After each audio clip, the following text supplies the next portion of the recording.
Hello friends, എല്ലാവർക്കും good evening. റഷ്യയുടെ president Vladimir Putin India സന്ദർശിക്കുകയും മടങ്ങിപ്പോവുകയും ചെയ്തു. നമ്മൾ നേരത്തെ എല്ലാവരും പ്രതീക്ഷിച്ചതുപോലെ പുടിൻ ഇന്ത്യ സന്ദർശിക്കുന്ന വേളയിൽ റഷ്യയും ഇന്ത്യയും തമ്മിൽ വളരെ അധികം എന്താ പ്രതിരോധ കരാറുകൾ അല്ലെങ്കിൽ സൈനികപരമായിട്ടുള്ള ആയുധങ്ങൾ, പ്രത്യേകിച്ച് S-400 അല്ലെങ്കിൽ S-500, സുക്കോയ് 57, Su-57, ഈ പറഞ്ഞ കാര്യങ്ങളൊക്കെ സംബന്ധിച്ചുള്ള കരാറുകൾ ഇന്ത്യയും റഷ്യയും തമ്മിൽ ഒപ്പുവെക്കുമായിരിക്കും എന്നുള്ള വ്യാപകമായിട്ടുള്ള ചർച്ചകളുണ്ടായിരുന്നു. പക്ഷേ ആ മേഖലകളൊന്നും തന്നെ കാര്യമായിട്ടുള്ള ചർച്ചകൾ ഉണ്ടാവുകയോ അല്ലെങ്കിൽ അതിനെക്കുറിച്ചുള്ള എന്താണ് പറയുന്നത് സംഭാഷണങ്ങൾ ഇരു രാജ്യങ്ങളും തമ്മിൽ അല്ലെങ്കിൽ ഇരു നേതാക്കളും തമ്മിൽ ഉണ്ടായിട്ടില്ല എന്നുള്ളതാണ് നമുക്ക് മനസ്സിലാക്കാൻ സാധിക്കുന്നത്. അതിന് പകരം ഇന്ത്യയും റഷ്യയും തമ്മിൽ സാമ്പത്തിക മേഖലയിലും അതുപോലെ തന്നെ ലോജിസ്റ്റിക്സ് അതുപോലുള്ള മറ്റ് തന്ത്രപ്രധാനമായിട്ടുള്ള മേഖലകളൊക്കെ തന്നെ കൂടുതൽ ബന്ധങ്ങൾ വ്യാപിപ്പിക്കാനും ശക്തിപ്പെടുത്താനുമാണ് ഇരു രാജ്യങ്ങളും തമ്മിൽ അല്ലെങ്കിൽ മോഡിയും പുടിനും തമ്മിൽ ഉള്ള ചർച്ചകളിൽ തീർച്ചയായിട്ടും ഒരു തീരുമാനമായിട്ടുള്ളത്. ഏകദേശം നമുക്കറിയാം, റഷ്യ ഇന്ത്യ ബന്ധം കൂടുതൽ സ്ട്രോങ് ആയിക്കൊണ്ടിരിക്കുകയാണ്. ഇരു രാജ്യങ്ങൾക്കും ഒരിക്കലും മറ്റേതൊക്കെ രാജ്യത്തിൻ്റെ സമ്മർദ്ദം ഉണ്ടായാൽ തന്നെയും ഇരു രാജ്യങ്ങൾക്കും പരസ്പരം ഈ ഒരു ബന്ധത്തിൽ നമ്മളെ ഹിസ്റ്റോറിക്കൽ റിലേഷൻ ഉണ്ട്. ട്രഡീഷണലായിട്ട് നമ്മൾ സോവിയറ്റ് യൂണിയനുള്ള സമയത്ത് തന്നെ, അന്ന് സോവിയറ്റ് യൂണിയൻ ഇതിനേക്കാൾ വലിയൊരു സംവിധാനമായിരുന്നു, പല രാജ്യങ്ങൾ കൂടിച്ചേർന്നൊരു സംവിധാനമായിരുന്നു. ഇപ്പോൾ റഷ്യ ഒരു ഇൻഡിപെൻഡൻ്റ് ആയിട്ടുള്ള രാജ്യമാണ്. അന്നത്തെ അത്രയും പവർഫുൾ അല്ല എന്ന് വേണമെങ്കിൽ നമുക്ക് പറയാം. എന്നിരുന്നാൽ തന്നെയും റഷ്യ ലോകത്തിലെ അമേരിക്ക കഴിഞ്ഞാൽ അടുത്ത രണ്ടാമത്തെ അല്ലെങ്കിൽ മൂന്നാമത്തെയൊക്കെ മിലിറ്ററി പവറൊക്കെ തന്നെയാണ് ഇപ്പോഴും. ലോകത്തിൻ്റെ ആയുധ വ്യാപാര മേഖലയിലും അമേരിക്ക കഴിഞ്ഞാൽ ഇപ്പം യുക്രൈൻ വാർ നിലനിൽക്കുന്നതുകൊണ്ടുള്ള പ്രശ്നങ്ങൾ മാത്രമേ ഉള്ളൂ. അല്ലെങ്കിൽ തീർച്ചയായിട്ടും എപ്പോഴും അമേരിക്കയ്ക്ക് താഴെ രണ്ടാം സ്ഥാനത്ത് നിൽക്കുന്ന ഒരു രാജ്യമാണ് റഷ്യ എന്ന് പറഞ്ഞു കഴിഞ്ഞാൽ. ഇന്ത്യ ഉൾപ്പെടെ ചൈന ഉൾപ്പെടെയുള്ള അനവധി രാജ്യങ്ങൾക്ക് ആയുധങ്ങൾ കൊടുക്കുന്ന അല്ലെങ്കിൽ വിൽക്കുന്ന ഒരു രാജ്യം തന്നെയാണ്. അത്യാധുനികമായിട്ടുള്ള ഫൈറ്റർ എയർക്രാഫ്റ്റ് മുതൽ എയർ ഡിഫൻസ് സിസ്റ്റം മുതൽ അതുപോലെ തന്നെ സബ്മറൈൻസ്, ഷിപ്സ്, ഇതൊക്കെ തന്നെ നമ്മൾക്ക് നൽകുകയും അല്ലെങ്കിൽ കൊടുക്കാൻ കപ്പാസിറ്റി ഉള്ള വലിയൊരു പവർഫുൾ ആയിട്ടുള്ള രാജ്യമാണ് റഷ്യ എന്ന് പറഞ്ഞു കഴിഞ്ഞാൽ. പക്ഷേ ഇൻ ടേംസ് ഓഫ് GDP നമ്മൾ നോക്കുമ്പോൾ റഷ്യയുടെ GDP ഈവൻ ഇന്ത്യക്കാളിലൊക്കെ ഒത്തിരി പുറകിലാണ്. അപ്പോൾ ഇതൊരു സ്ട്രെയിഞ്ച് ആയിട്ടുള്ളൊരു കാര്യമാണ് റഷ്യയെ സംബന്ധിച്ച് നമ്മൾ നോക്കുമ്പോൾ. കാരണം അമേരിക്കയുടെ ജി ഡി പി എന്ന് പറയുമ്പോൾ ഏകദേശം 10-30 ട്രില്യൺ ഡോളറിനടുത്തുണ്ട്. റഷ്യയുടെ GDP എന്ന് പറഞ്ഞാൽ കൂടി വന്ന 2 നമ്മളൊരു 3 ട്രില്യൺ കൂട്ടിക്കോളും. 3 ട്രില്യൺ ഉണ്ടോയെന്ന് അറിയില്ല, എന്നാലൊരു 3 ട്രില്യൺ അടുത്ത് ഉള്ള GDP ഉള്ളൂ. അപ്പോൾ ഇത്രയും അന്തരം ഉണ്ടായിട്ടും ലോകത്തിലെ ഏറ്റവും രണ്ടാമത്തെ പവർഫുൾ ആയിട്ടുള്ള രാജ്യം മിലിറ്ററിലി, എസ്പെഷ്യലി മിലിറ്ററിലി പവർഫുൾ ആണെങ്കിൽ തീർച്ചയായിട്ടും അവരുടെ സമ്പത്ത് രംഗവും അല്ലെങ്കിൽ സമ്പദ് വ്യവസ്ഥയും അതുപോലെ തന്നെ അങ്ങനെ ഒരു പവർഫുൾ ആയിട്ടുള്ള മിലിറ്ററിയെ സപ്പോർട്ട് ചെയ്യാൻ കപ്പാസിറ്റി ഉള്ള ഒരു എക്കോണമി ആയിരിക്കണമല്ലോ തീർച്ചയായിട്ടും എന്ന് പറഞ്ഞു കഴിഞ്ഞാൽ. അപ്പോൾ ഇത്രയും അന്തരം GDP-യിൽ ഈ അമേരിക്കയും റഷ്യയും തമ്മിൽ ഉണ്ടായിട്ടും, അല്ല ഈവൻ റഷ്യയും ചൈനയും തമ്മിൽ നോക്കിക്കഴിഞ്ഞാൽ തന്നെയും GDP-യുടെ കാര്യത്തിൽ സാമ്പത്തിക മേഖല നമ്മൾ എടുത്ത് നോക്കുമ്പോൾ വലിയ അന്തരമുണ്ട്. എന്നിട്ട് തന്നെ റഷ്യ ഇത്രയും ഈവൻ ചൈനയ്ക്കൊന്നും ഇതുവരെ അറ്റൈൻ ചെയ്യാൻ അല്ലെങ്കിൽ എത്തിച്ചേരാൻ കഴിയാത്ത രീതിയിലുള്ള മിലിറ്ററി ടെക്നോളജിയും അല്ലെങ്കിൽ ആയുധങ്ങളും വെപ്പൺസ് സ്റ്റോക്ക് തന്നെയാണല്ലോ റഷ്യ നിർമ്മിക്കുന്നതും റഷ്യയുടെ കൈവശം ഉള്ളതൊക്കെ തന്നെ. കാരണം ചൈന പോലും റഷ്യയിൽ നിന്നാണല്ലോ ഇവൻ S-400 അല്ലെങ്കിൽ പലതരത്തിലുള്ള അത്യാധുനികമായിട്ടുള്ള വെപ്പൺ സിസ്റ്റം ഒക്കെ തന്നെ ഇപ്പോഴും വാങ്ങിച്ചുകൊണ്ടിരിക്കുന്നത്. അപ്പം ഈ ഒരു സ് ഇതൊരു എന്താണ് പറയുക, ഒരു കോൺട്രാഡിക്ഷൻ അല്ലെങ്കിൽ നമുക്കൊരു വൈരുദ്ധ്യം അല്ലെങ്കിൽ നമുക്കൊരു സ്ട്രേഞ്ച് ആയിട്ടുള്ളൊരു ഫിനോമിനുണ്ട്, പ്രതിഭാസമാണ് റഷ്യ എന്ന് പറഞ്ഞു കഴിഞ്ഞാൽ. ഓക്കെ, അപ്പോൾ അതൊരു നമുക്കൊരു സെപ്പറേറ്റ് സബ്ജക്റ്റാണ് നമുക്ക്. അപ്പോൾ ഈ അമേരിക്കയുടെ കയ്യിലിരിപ്പുകൊണ്ടാണല്ലോ തീർച്ചയായിട്ടും ഇന്ത്യ കൂടുതൽ റഷ്യയുമായിട്ടും ചൈനയുമായിട്ടും ഒക്കെ അടുക്കുവാൻ കാരണമാകുന്നത്. കാരണം അമേരിക്ക നേരത്തെ ചൈനയെ ഒതുക്കുവാൻ വേണ്ടി അല്ലെങ്കിൽ ചൈനയെ കണ്ടെയ്ൻ ചെയ്യാൻ വേണ്ടി ഇൻഡോ പസഫിക്കിൽ പ്രത്യേകിച്ച് ഇന്ത്യയുമായിട്ട് ക്വാഡ് എന്ന് പറയുന്ന ഒരു സെക്യൂരിറ്റി റിലേഷൻസ് ഒക്കെ വളരെ ശക്തമാക്കി. നമ്മൾ ഒരു വരുന്നൊരു കാലഘട്ടം പെട്ടെന്ന് അതിനൊരു ഡിസ്റപ്ഷൻ ട്രംപിൻ്റെ ഭാഗത്തു നിന്ന്, ട്രംപിൻ്റെ രണ്ടാമത്തെ പ്രസിഡൻഷ്യൽ ടേമിൽ, കാരണം ഇന്ത്യ ഒരു ശത്രു രാജ്യമായിട്ട് കാണുകയും ഇന്ത്യയെ കൂടുതൽ പ്രഷറൈസ് ചെയ്യുകയും അല്ലെങ്കിൽ ഇന്ത്യക്ക് അനുകൂലമല്ലാത്ത പല സാമ്പത്തികമായിട്ടുള്ള നിലപാടുകളും അതുപോലെ തന്നെ പാകിസ്ഥാനെ കൂടുതൽ എൻകറേജ് ചെയ്യുന്ന രീതിയിലുള്ളൊരു നയപരമായിട്ടുള്ള മാറ്റങ്ങളൊക്കെ അമേരിക്കയുടെയും അല്ലെങ്കിൽ അമേരിക്കൻ പ്രസിഡൻഷ്യൽ എന്താണ് പറയുന്നത് ആ ഒരു പ്രസിഡന്റിന്റെ ഭാഗത്തു നിന്നൊക്കെ ഉണ്ടായപ്പോൾ തീർച്ചയായിട്ടും ഇന്ത്യക്ക് നമുക്ക് ഡിപ്പെൻഡ് ചെയ്യാൻ പറ്റുന്ന ഏറ്റവും അടുത്ത രാജ്യം എന്ന് പറഞ്ഞാൽ റഷ്യയാണ്. തീർച്ചയായിട്ടും ചൈന നമുക്ക് സാമ്പത്തികമായിട്ടുള്ള ചില റിലേഷൻസുകളിലും മറ്റ് മേഖലകളൊക്കെ തന്നെ നമുക്കറിയാം. ഇന്ത്യയും ചൈനയും തമ്മിൽ ഇപ്പോഴും ആ ഒരു ട്രസ്റ്റിന്റെ വലിയ വിഷയമുണ്ട്. കാരണം എത്രയൊക്കെ പ്രശ്നങ്ങൾ സോൾവ് ചെയ്തു അല്ലെങ്കിൽ സോൾവ് ചെയ്തുകൊണ്ടിരിക്കുകയാണ് എന്ന് പറഞ്ഞു കഴിഞ്ഞാൽ തന്നെയും ഇന്ത്യക്ക് ചൈനയെ ട്രസ്റ്റ് ചെയ്യാൻ കഴിയില്ല എന്നുള്ള കാര്യം നമുക്ക് നല്ല കൃത്യമായിട്ട് അറിയാം. പിന്നെ സാമ്പത്തികമായിട്ടുള്ള ചില വിട്ടുവീഴ്ചകൾ അങ്ങോട്ടും ഇങ്ങോട്ടൊക്കെ സമ്പദ് മേഖലയിൽ ഇരു രാജ്യങ്ങളും തമ്മിൽ ഉണ്ടാക്കിയെടുക്കുന്നുണ്ട്. അപ്പോൾ അതിനുവേണ്ടിയുള്ള ചില ചർച്ചകളും പിന്നെ അതിർത്തിയിൽ പ്രശ്നങ്ങൾ ലഘൂകരിക്കാനും അല്ലെങ്കിൽ സങ്കീർണമല്ലാതാക്കി തീർക്കാനും ഒക്കെയുള്ള ചില സ്റ്റെപ്പുകൾ എടുക്കുന്നുണ്ട്. എന്നാലും ചൈന പിന്നെ കൈവശം വെച്ചിരിക്കുന്ന അല്ലെങ്കിൽ എന്താണ് പറയുക ഇൻവേഡ് ചെയ്ത് എൻക്രോച്ച് ചെയ്തിട്ടുള്ള സ്ഥലങ്ങളിൽ നിന്ന് അവർ പിന്മാറിയിട്ടൊന്നുമില്ല. ഇപ്പോഴും അതെല്ലാം അവരുടെ കൈവശത്തനാണ്. അതിനെക്കുറിച്ചൊന്നും ചൈന ഒരിക്കലും ഒരു വിട്ടുവീഴ്ചയും ചെയ്യാൻ, കാരണം ഈ അടുത്ത സമയത്ത് അരുണാചൽ പ്രദേശിനെ സംബന്ധിച്ച ഒരു കോൺട്രവേഴ്ഷ്യൽ ആയിട്ടുള്ള പ്രശ്നം ഉണ്ടാക്കിയെന്നുണ്ട്.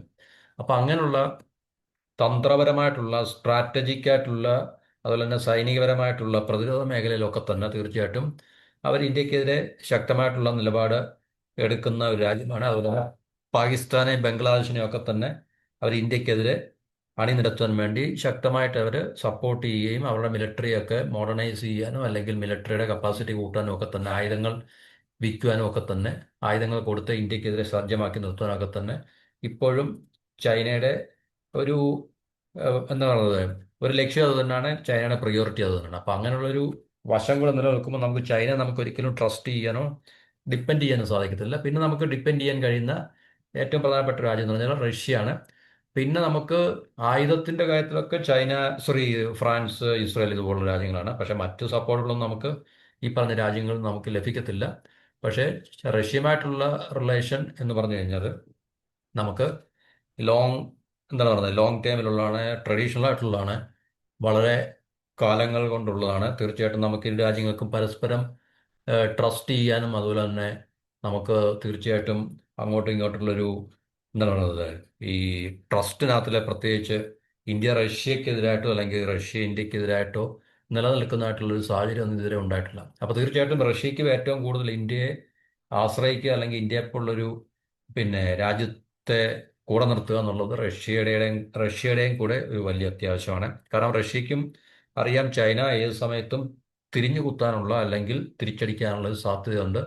കാരണം ഇപ്പോഴും ഇരു രാജ്യങ്ങളും തമ്മിലുള്ള ബോർഡറിലൊക്കെ ഭയങ്കര ബോർഡറിൽ ഇപ്പോഴും അവർ തമ്മിൽ തീർച്ചയായിട്ടും അൺറിസോൾവ് ആയിട്ടുള്ള ചില ഇഷ്യൂസ് ഒക്കെ ഉണ്ട്. അപ്പോൾ ചൈന ഏത് സമയത്തും റഷ്യക്കെതിരെ തിരിയാൻ സാധ്യതയുണ്ട് എന്ന് റഷ്യക്ക് നല്ല കൃത്യമായിട്ട് അറിയാവുന്നതുകൊണ്ട് തന്നെയാണ് റഷ്യ ഇന്ത്യയെ എത്രത്തോളം സപ്പോർട്ട് ചെയ്യുക അത്രയും സപ്പോർട്ട് ചെയ്തുകൊണ്ടിരിക്കുന്നതും ചൈനയ്ക്കെതിരെ ഒരു കൗണ്ടർ വെയിറ്റ് ആയിട്ട് തന്നെ നമ്മളെ പിന്നെ നമ്മുടെ കപ്പാസിറ്റി ഇൻക്രീസ് ചെയ്യാൻ റഷ്യ നമ്മളെ സപ്പോർട്ട് ചെയ്ത് നടക്കുന്നു.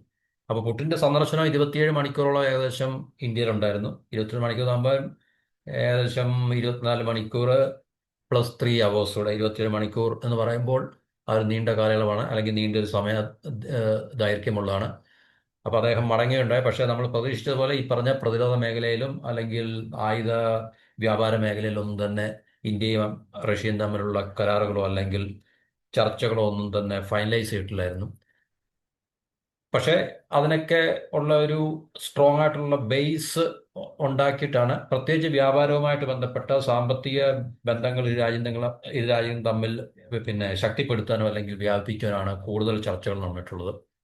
നമുക്കറിയാം ട്രംപിന്റെ ഭാഗത്തുനിന്നും അമേരിക്കയുടെ ഭാഗത്തു നിന്നുള്ള തീരുവയുടെയും റഷ്യ യുദ്ധത്തിന്റെ സാഹചര്യത്തിലൊക്കെ തന്നെ അമേരിക്ക, ചൈന ഇതുപോലുള്ള രാജ്യങ്ങൾ പ്രത്യേകിച്ച് ഇന്ത്യ റഷ്യ റിലേഷൻ വളരെ സൂക്ഷ്മമായിട്ട് നിരീക്ഷിക്കുകയും അല്ലെങ്കിൽ ഇത് വളരെ എന്താണ് പറയുന്നത് ഉറ്റുനോക്കിക്കൊണ്ടിരിക്കുന്ന ഒരു സംഭവം തന്നെയാണ്. പ്രത്യേകിച്ച് അമേരിക്കയ്ക്ക് ഇതൊരു ഒരു ഒരു ഒരു എന്താ പറയുക ഏറ്റവും പ്രധാനപ്പെട്ട ചൈനയ്ക്കും അമേരിക്കയ്ക്കും ഇത് വളരെ പ്രധാനപ്പെട്ട ഒരു ഉച്ചകോടി തന്നെയാണ് എന്നുള്ള കാര്യം സംശയമൊന്നുമില്ല. അപ്പോൾ ഇന്ത്യ കൂടുതൽ റഷ്യയുടെ പാളയത്തിലേക്ക് അല്ലെങ്കിൽ ഇന്ത്യ ഈ പറഞ്ഞ അമേരിക്കയുടെ ഭാഗത്തു നിന്നുള്ള ഈ ഇന്ത്യ വിരുദ്ധ നിലപാടുകൾ കൊണ്ടും ചൈനയെ നമുക്ക് പൂർണ്ണമായിട്ടും ട്രസ്റ്റ് ചെയ്യാൻ കഴിയാത്തതുകൊണ്ടും ഇന്ത്യ കൂടുതൽ റഷ്യൻ പാളയത്തിലേക്ക് അടുക്കുന്നതിൻ്റെ സൂചന ആണെന്നാണ് പാശ്ചാത്യ മാധ്യമങ്ങൾ വിലയിരുത്തുന്നത്. അത് നമ്മളെ സംബന്ധിച്ച് നമുക്കത് അത്യാവശ്യമാണ്. അല്ലെങ്കിൽ അമേരിക്ക നമുക്കെതിരെ നമുക്ക് പ്രതികൂലമായിട്ടുള്ള സാഹചര്യങ്ങൾ സൃഷ്ടിക്കുകയോ അല്ലെങ്കിൽ നയങ്ങൾ രൂപീകരിക്കുകയോ ചെയ്യരുതായിരുന്നു. അപ്പൊ അമേരിക്കയുടെ ഉപരോധ ഭീഷണിക്കും അതുപോലെ തന്നെ ഈ ഭീഷണി ഉണ്ടായിട്ട് തന്നെ ഇന്ത്യക്ക് ഒരു തടസ്സവുമില്ലാതെ അൺഇൻറ്ററപ്റ്റഡ് ആയിട്ട് നമുക്ക് ക്രൂഡ് ഓയിലൊക്കെ തരുന്നതിൽ റഷ്യ നമ്മുടെ കൂടെ നിൽക്കുമ്പോൾ തീർച്ചയായിട്ടും നമുക്ക് റഷ്യയുടെ സഹായവും സപ്പോർട്ടും ഒക്കെ തന്നെ നമുക്ക് ട്രസ്റ്റ് ചെയ്യാവുന്നതാണ്, നമുക്കതിനെ റിലേ ചെയ്യാവുന്നതാണ്, ആശ്രയിക്കാവുന്നതാണ്. അപ്പോൾ ഇരു രാജ്യങ്ങളും തമ്മിലുള്ള വ്യാപാരം വർദ്ധിപ്പിക്കാനാണ് ഇപ്പം ഏകദേശം 60 ബില്യൻ്റെ വ്യാപാരമാണ് ഈ റഷ്യ ഇന്ത്യയും തമ്മിൽ. അത് ശരിക്കും പറഞ്ഞു കഴിഞ്ഞാൽ വളരെ തുച്ഛമായിട്ടുള്ളൊരു എമൗണ്ടാണ്. അപ്പോൾ അത് $100 ബില്യൺ, ഏകദേശം 2030 ആകുമ്പോഴത്തേക്ക് $100 ബില്യൺ, 8.9 ലക്ഷം കോടി രൂപയിലേക്ക് ഈ ഉഭയകക്ഷി വ്യാപാരം അല്ലെങ്കിൽ ബയലാറ്ററൽ ട്രേഡ് നമ്മൾ ഇരു രാജ്യങ്ങളും തമ്മിൽ വർദ്ധിപ്പിക്കാനാണ് അല്ലെങ്കിൽ വ്യാപിപ്പിക്കാനാണ് ധാരണയായിട്ടുള്ളത്. 5 വർഷത്തേക്ക് നമ്മൾ തന്ത്രപ്രധാനമായിട്ടുള്ള സാമ്പത്തിക റോഡ് മാപ്പ് ഇരു രാജ്യങ്ങളും തമ്മിൽ അത് ഈ പറഞ്ഞ ഉഭയകക്ഷി ചർച്ചയിൽ പുറത്തിറക്കിയിട്ടുണ്ട്.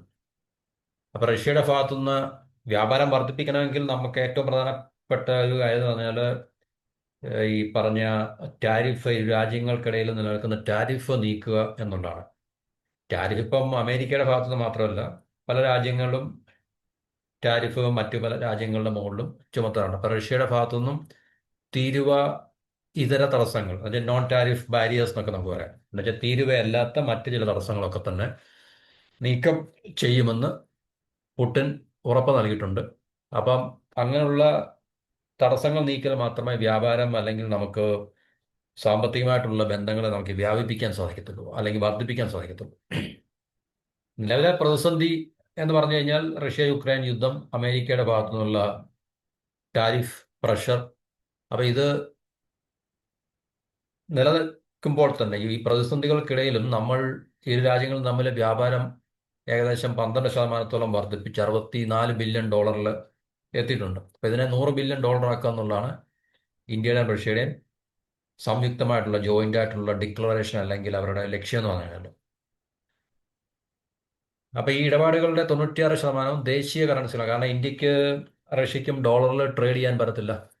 അപ്പോൾ ഒന്നുകിൽ റൂബിളിൽ ട്രേഡ് ചെയ്യുക അല്ലെങ്കിൽ INR ഇന്ത്യൻ റുപ്പിയിൽ ട്രേഡ് ചെയ്യുക എന്നുള്ളതാണ് ഇപ്പോൾ സാധ്യമായിട്ടുള്ള കാര്യം എന്നാണ്. 96% ദേശീയ കറൻസി റഷ്യയുടെയും ഇന്ത്യയുടെയും ദേശീയ കറൻസികളായിട്ടുള്ള റൂബിളിലും ഇന്ത്യൻ റുപ്പിയിലാണ്.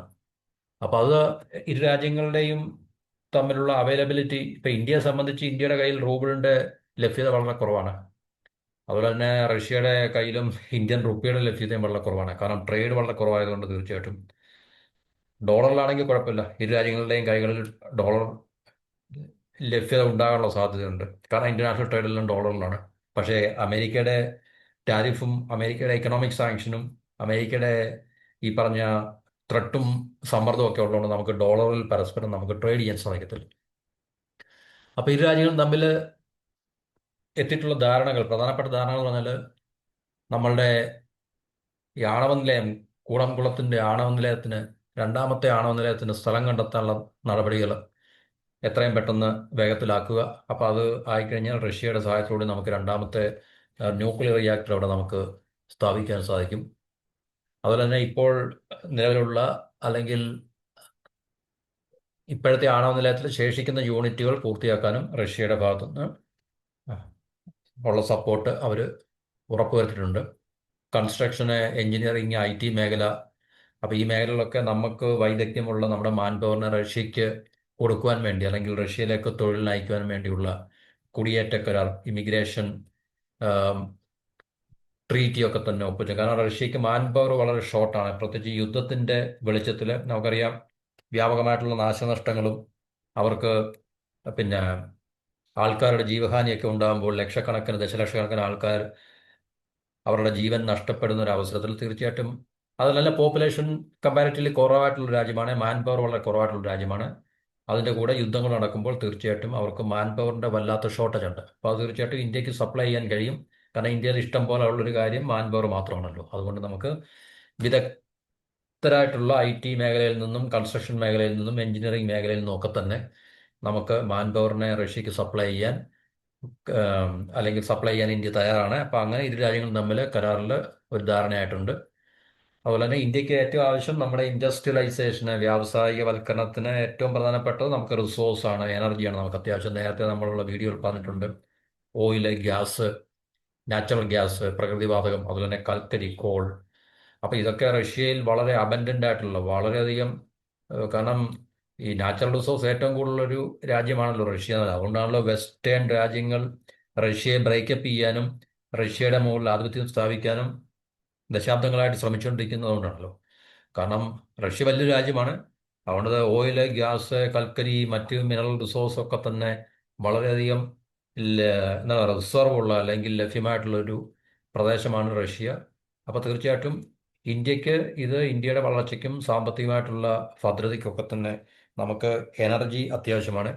വള വളർന്നു വരുന്ന സാമ്പത്തിക ശക്തി അല്ലെങ്കിൽ സമ്പദ് മേഖല എന്ന രീതിയിൽ നമുക്ക് എനർജിയാണ് നമ്മളുടെ ഏറ്റവും ബേസ് റിസോഴ്സ് എന്ന് പറഞ്ഞു കഴിഞ്ഞാൽ. അപ്പം അതിന് നമുക്ക് തീർച്ചയായിട്ടും അതിനെ അൺഇൻറ്ററപ്റ്റഡ് ആയിട്ട് തടസ്സമില്ലാതെ സപ്ലൈ ചെയ്യാൻ കഴിയുന്ന ഒരു രാജ്യം എന്ന രീതിയിൽ നമുക്ക് റഷ്യയെ കൂടുതൽ ആശ്രയിക്കേണ്ടി വരുന്നു, അല്ലെങ്കിൽ ആശ്രയിക്കുന്നതാണ് നമുക്ക് ഒരു അനുകൂലമായിട്ടുള്ള നിലപാട് എന്നുള്ളതാണ്.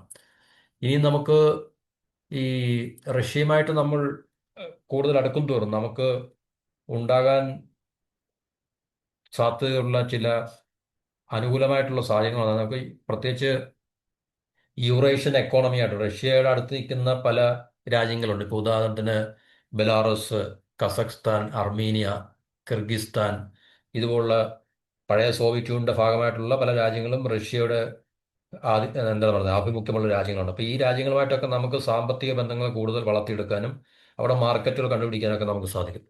അപ്പോൾ ഇപ്പോൾ ഒരു നിലവിലെ ഈ യൂറേഷ്യൻ ഇക്കണോമിക് യൂണിയൻ എന്ന് പറഞ്ഞൊരു ഫ്രീ ട്രേഡ് കരാറ് ഉണ്ട്. അപ്പം അത് ഈ സ്വതന്ത്ര വ്യാപാര കരാർ എന്ന് പറയുമ്പോൾ ഫ്രീ ട്രേഡ് എഗ്രിമെന്റ് ഈ പറഞ്ഞ രാജ്യങ്ങൾ തമ്മിൽ. അപ്പോൾ ഈ രാജ്യങ്ങൾ തമ്മിൽ ഒരു ഫ്രീ ട്രേഡ് എഗ്രിമെന്റ് ഉണ്ട്. അപ്പോൾ അത് നമുക്ക് റഷ്യ വഴി നമുക്കത് പ്രയോജനപ്പെടുത്താൻ സാധിക്കും. അപ്പോൾ അതുകൊണ്ട് തീർച്ചയായിട്ടും പക്ഷെ നമുക്ക് ചൈനയായിട്ട് അങ്ങനെയുള്ള പ്രയോജനങ്ങളൊന്നുമില്ല. നമ്മൾ ചൈനയായിട്ട് കൂടുതൽ അടുത്ത് നിൽക്കുന്നുണ്ട്. നമുക്ക് ചൈനയുടെ ആ ഒരു സാധനം ഉപയോഗിച്ചുകൊണ്ട് അവർ ഇന്ത്യ ഇതുപോലുള്ള ഇപ്പം ആസിയാൻ മാർക്കറ്റിലൊക്കെ ചൈനയുടെ ഡോമിനൻസ് ആണ്. അപ്പോൾ ചൈന വഴി നമുക്ക് തീർച്ചയായിട്ടും ആസിയാൻ മാർക്കറ്റിൽ നമുക്കൊരു എന്താ പറയുന്നത് ഒരു അപ്പർ ഹാൻഡ് കിട്ടുകയോ അല്ലെങ്കിൽ നമുക്കൊരു ഫേവറബിൾ ആയിട്ടുള്ളൊരു സ്റ്റാൻഡ് പൊസിഷൻ ലഭിക്കുകയോ അങ്ങനെ നമുക്ക് ചെയ്യത്തില്ല. പക്ഷേ റഷ്യയെ സംബന്ധിച്ച് നമുക്ക് ഇപ്പം ഇങ്ങനെയുള്ളൊരു യുറേഷ്യൻ ഫ്രീ ട്രേഡ് അഗ്രിമെന്റ് അല്ലെങ്കിൽ ഇങ്ങനെ ഒരു കുറേ രാജ്യങ്ങളുടെ ഒരു കൂട്ടായ്മ ഉള്ളതുകൊണ്ട് നമുക്ക് ആ മാർക്കറ്റുകളെയൊക്കെ നമുക്ക് തീർച്ചയായിട്ടും എക്സ്പ്ലോർ ചെയ്യാനും അല്ലെങ്കിൽ നമുക്ക് എക്സ്പ്ലോയിറ്റ് ചെയ്യാനും സാധിക്കും. അതുപോലെ തന്നെ നമ്മൾ ഈ INSTC എന്ന് പറയുന്നത്, അതായത് ഇന്റർനാഷണൽ നോർത്ത് സൗത്ത് ട്രാൻസ്പോർട്ട് ഇടനാഴി, ഇന്ത്യയെ സംബന്ധിച്ച് വളരെ പ്രധാനപ്പെട്ടാണ്. അപ്പം അത് നമ്മൾ റഷ്യയുമായിട്ട് കൂടുതൽ ചങ്ങാത്തം എന്താണ് പറയുന്നത് വർദ്ധിപ്പിച്ചാൽ മാത്രമേ നമുക്കതും എന്താണ് പറയുന്നത് എഫക്റ്റീവായിട്ട് നമുക്കതിനെ അതിൻ്റെ ഒരു ഭാഗമായിട്ട് നമുക്ക് മാറാൻ സാധിക്കത്തുള്ളൂ. അതുപോലെ തന്നെ northern sea route, Chennai Vladivostok link, അപ്പം ഇങ്ങനെയുള്ള കണക്ടിവിറ്റി പദ്ധതികളൊക്കെ തന്നെ നിലവിലുണ്ട്. പക്ഷേ ഇതൊന്നും ഫുള്ളി കമ്മീഷൻഡ് ആയിട്ടില്ല. കാരണം അതിനൊക്കെ ഒത്തിരി മാർഗ തടസ്സങ്ങളുണ്ട്. കാരണം ജിയോ പൊളിറ്റിക്കലായിട്ടുള്ള ഒത്തിരി റൈവലറീസ് നിലനിൽക്കുന്നതുകൊണ്ട് നമുക്ക് അറിയാം തീർച്ചയായിട്ടും അതൊന്നും അത്ര എളുപ്പമല്ല. കാരണം ചബഹർ പോർട്ടൊക്കെ ഇതിൻ്റെ വൈറ്റലായിട്ടുള്ള ചില ലിങ്കുകളാണ്. അപ്പോൾ അതിനകത്തിലൊക്കെ നമുക്ക് കൂടുതൽ ഫോക്കസ് ചെയ്യുകയും ഇൻവെസ്റ്റ് ചെയ്യുകയും ഇതുപോലുള്ള രാജ്യങ്ങളെ നമുക്ക് കൂടുതൽ ഇറാനുമായിട്ടും റഷ്യയുമായിട്ടും ഒക്കെ തന്നെ നമ്മൾ, അതുപോലെ തന്നെ ഇസ്രായേൽ, ഈ പറഞ്ഞ രാജ്യങ്ങളുമായിട്ടൊക്കെ നമുക്ക് കൂടുതൽ ആഴത്തിലുള്ള ബന്ധങ്ങൾ സ്ഥാപിച്ചെടുത്താൽ മാത്രമേ, അതുപോലെ തന്നെ അഫ്ഗാനിസ്ഥാൻ നമുക്ക് ഒഴിവാക്കാൻ പറ്റാത്ത ഒരു കണക്ടിവിറ്റി ഹബ്ബാണ് നമുക്ക്. അപ്പോൾ ഈ രാജ്യങ്ങളുമായിട്ടൊക്കെ തന്നെ നമുക്ക് വളരെ ഇഫക്റ്റീവ് ആയിട്ടുള്ള റിലേഷൻ ഉണ്ടെങ്കിൽ മാത്രമേ ഈ പറഞ്ഞ എന്താണ് പറയുന്നത് ഈ ഈ ഇടനാഴികൾ, വ്യാപാര ഇടനാഴികളും അതുപോലെ തന്നെ കണക്ടിവിറ്റി പോർട്ടുകൾ, ഹബ്ബുകളൊക്കെ തന്നെ നമുക്ക് നമ്മുടെ സമ്പദ് വ്യവസ്ഥയുടെ വളർച്ചയ്ക്ക് വേണ്ടി നമുക്ക് ഹെൽപ്ഫുൾ ആകത്തുള്ളൂ, അല്ലെങ്കിൽ നമുക്ക് ഉപയോഗിക്കാൻ സാധിക്കത്തുള്ളൂ. അപ്പം ഇങ്ങനെയൊക്കെയുള്ള സഹകരണത്തിൽ ഇരു രാജ്യങ്ങളും തമ്മിൽ പിന്നെ ചർച്ചയായിട്ടുണ്ട് അല്ലെങ്കിൽ ഒരു ധാരണയായിട്ടുണ്ട്. അതുപോലെ തന്നെ പ്രതിരോധ മേഖലയിലെ സംയുക്തമായിട്ടുള്ള ജോയിന്റ് റിസർച്ച്, ജോയിന്റ് ഡെവലപ്മെന്റ്, അതുപോലെ തന്നെ ന്യൂ ടെക്നോളജി, സൈനിക മേഖലയിൽ അല്ലെങ്കിൽ പ്രതിരോധ മേഖലയിലുള്ള ടെക്നോളജികളുടെ ഇരു രാജ്യങ്ങളും തമ്മിൽ ഒത്തൊരുമിച്ച് ടെക്നോളജി വികസിപ്പിക്കുന്ന അല്ലെങ്കിൽ നിർമ്മിക്കുന്ന ഈ മേഖലകളൊക്കെ തന്നെ ഒരു ധാരണ ഇരു രാജ്യങ്ങളും തമ്മിൽ സഹകരിച്ച് മുമ്പോട്ട് പോകാം. കാരണം ഈ രാജ്യങ്ങൾക്കും അത്, കാരണം റഷ്യ ഇന്ത്യയായിട്ട് ഇപ്പോൾ ഏത് തരത്തിലുള്ള കോപ്പറേഷനും ടെക്നോളജി ട്രാൻസ്ഫറിനും അതുപോലെ തന്നെ സപ്പോർട്ടിനും എല്ലാം തയ്യാറാണ് എന്ന് ഓൾറെഡി അവർ വെളിപ്പെടുത്തിയിട്ടുണ്ടായിരുന്നു. അപ്പോൾ ഇത് ഇന്ത്യയെ സംബന്ധിച്ച് പ്രധാനപ്പെട്ടൊരു റിലേഷൻ തന്നെയാണ്. ഇന്ത്യയുടെ ജിയോ പൊളിറ്റിക്കൽ റിലേഷൻസിൽ അല്ലെങ്കിൽ എക്സ്റ്റേണൽ റിലേഷൻസിൽ ഏറ്റവും പ്രധാനപ്പെട്ട ഒരു റിലേഷൻ റഷ്യയുമായിട്ട് തന്നെയാണ് എന്നുള്ളതാണ് അതിൻ്റെ പ്രധാനപ്പെട്ടൊരു സവിശേഷത എന്ന് പറഞ്ഞത്. ഇപ്പം ഏകദേശം ഇന്ത്യ റഷ്യ റിലേഷൻ സ്ട്രോങ് ആയിട്ട് മുന്നോട്ട് പോയിട്ട് ഇപ്പം ഏകദേശം 7-8 ആയിട്ടുണ്ട്. അപ്പോൾ ഈ കാലം അത്രയും റിലേഷൻസ് ഏകദേശം സ്റ്റേബിൾ ആയിരുന്നു, വലിയ പ്രശ്നങ്ങളൊന്നും ഇല്ലായിരുന്നു. അതുപോലെ റഷ്യ യുക്രൈൻ വാർ വന്നതിന് ശേഷമാണ് റഷ്യക്ക് അല്പം ദൗർബല്യങ്ങളോ അല്ലെങ്കിൽ ബലഹീനതകളൊക്കെ ഉണ്ട്. അല്ലെങ്കിൽ നമുക്ക് S-400 ഒക്കെ സപ്ലൈ എന്നെ അവർക്ക് തീർച്ചയായിട്ടും ചെയ്യാൻ സാധിക്കുമായിരുന്നു. അപ്പം അങ്ങനെയൊക്കെയുള്ള ചില ലിമിറ്റേഷൻസ് റഷ്യയുടെ ഭാഗത്തു നിന്നുണ്ടെങ്കിൽ തന്നെയും തീർച്ചയായിട്ടും നമ്മളെ കൈവിടാതെ ഈ ഒരു കാലഘട്ടത്തിലും നമുക്ക് വേണ്ട സഹായങ്ങൾ റഷ്യ എണ്ണയുടെ രൂപത്തിലായാലും നാച്ചുറൽ ഗ്യാസിൻ്റെ രൂപത്തിലായാലും കൽക്കരിയുടെ രൂപത്തിലായാലും ഒക്കെ തന്നെ തന്ന് നമ്മളെ സഹായിക്കുന്നുണ്ട്. അതുപോലെ തന്നെ ആയുധങ്ങൾ ഇനിയിപ്പോൾ യുദ്ധം കഴിഞ്ഞാൽ തീർച്ചയായിട്ടും അവർക്ക് നോർമൽസിലേക്ക് തിരിച്ച് വന്നു കഴിഞ്ഞാൽ തീർച്ചയായിട്ടും റഷ്യക്ക് സമയബന്ധിതമായിട്ട് നമുക്ക് ആവശ്യമായിട്ടുള്ള വെപ്പൺസ് തന്ന് നമ്മളെ സപ്പോർട്ട് ചെയ്യാൻ സാധിക്കും. അപ്പോൾ ഇതൊക്കെ തന്നെയാണ് തീർച്ചയായിട്ടും റഷ്യയും ഇന്ത്യയും തമ്മിൽ അല്ലെങ്കിൽ പുടിനും പ്രധാനമന്ത്രി മോഡിയും തമ്മിൽ നടന്ന ചർച്ചകളുടെ ഒരു ചുരുക്കം. അതായത് ഇന്ത്യ റഷ്യയും തമ്മിലുള്ള ബന്ധങ്ങൾ കൂടുതൽ ശക്തിപ്പെടുത്തി വർദ്ധിപ്പിച്ച് കൂടുതൽ മേഖലകളിലേക്ക് വ്യാപിപ്പിച്ച് മുന്നോട്ട് പോകുവാനാണ് ഇരു രാജ്യങ്ങളും തീരുമാനമായിരിക്കുന്നത്. അന്താരാഷ്ട്ര തലത്തിൽ നിന്നുള്ള ഏത് സമ്മർദ്ദത്തെയും ഭീഷണിയെയും വകവയ്ക്കാതെ അല്ലെങ്കിൽ അതൊന്നും ഇരു രാജ്യങ്ങളും തമ്മിലുള്ള ബന്ധങ്ങളെ ഡൈലൂട്ട് ചെയ്യുന്നതിന് അനുവദിക്കാതെ ഇരു രാജ്യങ്ങളും ശക്തമായിട്ട് മുന്നോട്ട് പോകും എന്നുള്ളൊരു ധാരണയിലെത്തിയതിനു ശേഷമാണ് റഷ്യയുടെ പ്രസിഡന്റ് വ്ളാഡിമിർ പുടിൻ ഇന്ത്യ സന്ദർശനം പിന്നെ കഴിഞ്ഞിട്ട് റഷ്യയിലേക്ക് തിരിച്ചു പോയിട്ടുള്ളത്. അപ്പോൾ ഇത്രയാണ് നമുക്ക് ഈ ടോപ്പിക്കിനെ കുറിച്ച് പറയാനുള്ളത്. അടുത്ത ടോപ്പിക്കുമായി അടുത്ത വീഡിയോയിൽ എല്ലാവർക്കും നന്ദി, നമസ്കാരം.